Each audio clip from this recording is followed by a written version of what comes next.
Good evening. Welcome to Money Matters. I'm Anthony Wilson. And I'm Judy Kanhai. In this week's program, an industrial relations consultant tells us the main mistakes that companies make when negotiating with trade unions. And we'll introduce you to the new baker in town. She's an 11-year-old whose cupcakes are in high demand. But we begin this evening with an interview with John Prince, who is the CEO of the Telecommunications Authority. He talks to us about the rollout of 4G LTE and the fact that he thinks that the government could earn $30 million a year from renting the spectrum.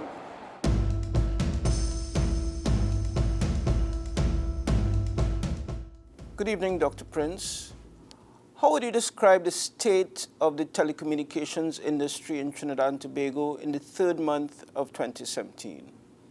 Anthony, I'm answering with one word: exciting, very exciting. It's very competitive, and there's a lot of futuristic things to look at it.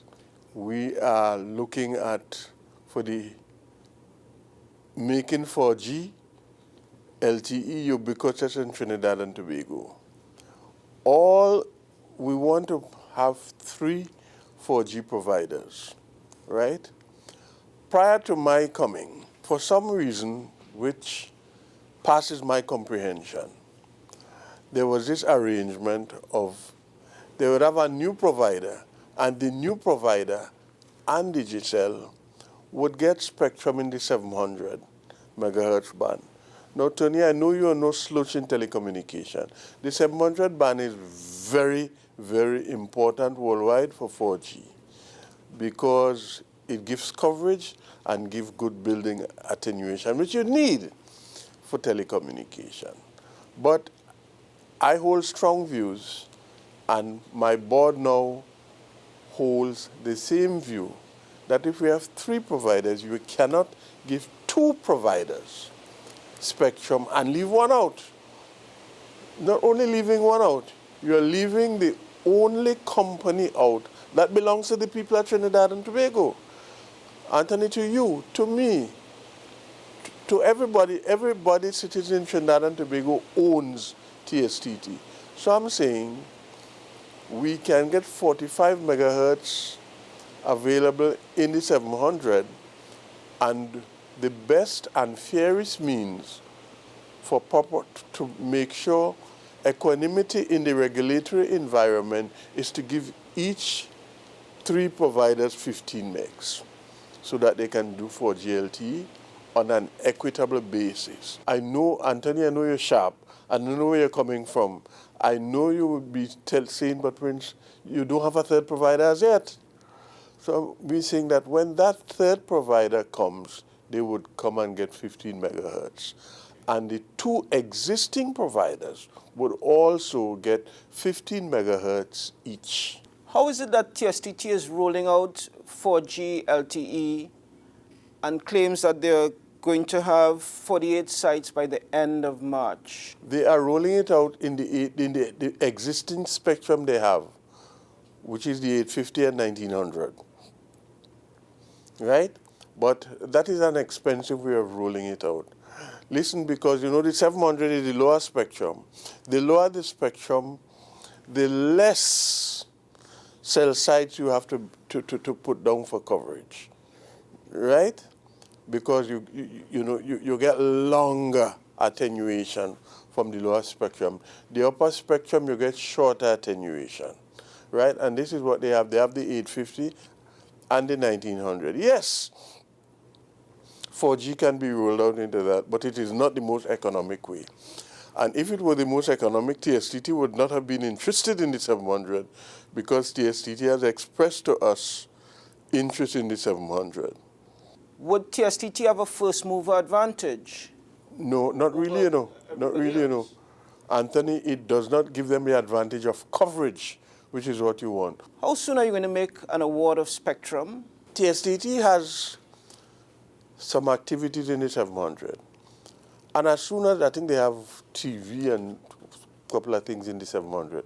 As soon as we get that migration plan and the expertise coming, we get the expertise coming in here, we will be able to award spectrum in the 700 to providers. Is the regulator selling the spectrum? Yes, what we do, we rent the spectrum to these people because they don't own it. You get the spectrum for a period of time.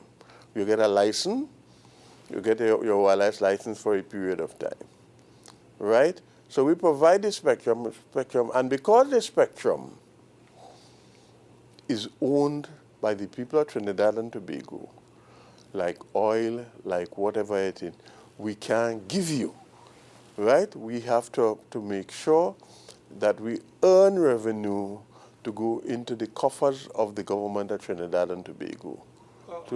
How much revenue do you expect to generate from the 700? More than 30 million US. Upper 30 million. A year. Yeah, it's money. Spectrum is money. Serious money. It's serious money. Has Digicel communicated with you in terms of how many people it intends to lay off in Trinidad and Tobago? John Delves, who is the CEO of Digicel in Trinidad and Tobago, wanted to see me before I left for Barcelona. And interestingly, I had every intention of raising that issue with Mr. Delves. Now that I am back, I hope he still wants to see me because I want to see him, right? Because in Trinidad and Tobago, the word retrenchment is not an economic savvy word. It doesn't have much of economic savvy in the word retrenchment.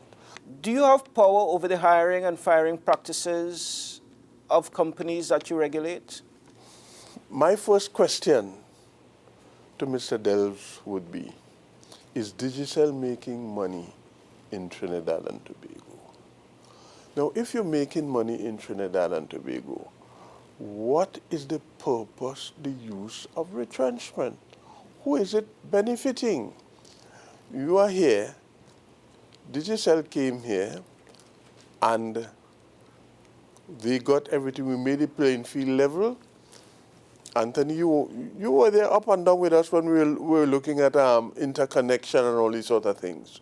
We did this authority bend backwards to help Digicel become a player in this market. And I think it would be an injustice to the Telecommunication Authority of Trinidad and Tobago for Digicel to retrench 25, 15%, 10%, whatever people, without having proper dialogue with the Telecommunication Authority of Trinidad and Tobago. Have there been any developments with regard to the 49% stake in TST owned by Cable and Wireless Communications? To answer your question, not directly about the 49%, I am hearing very good news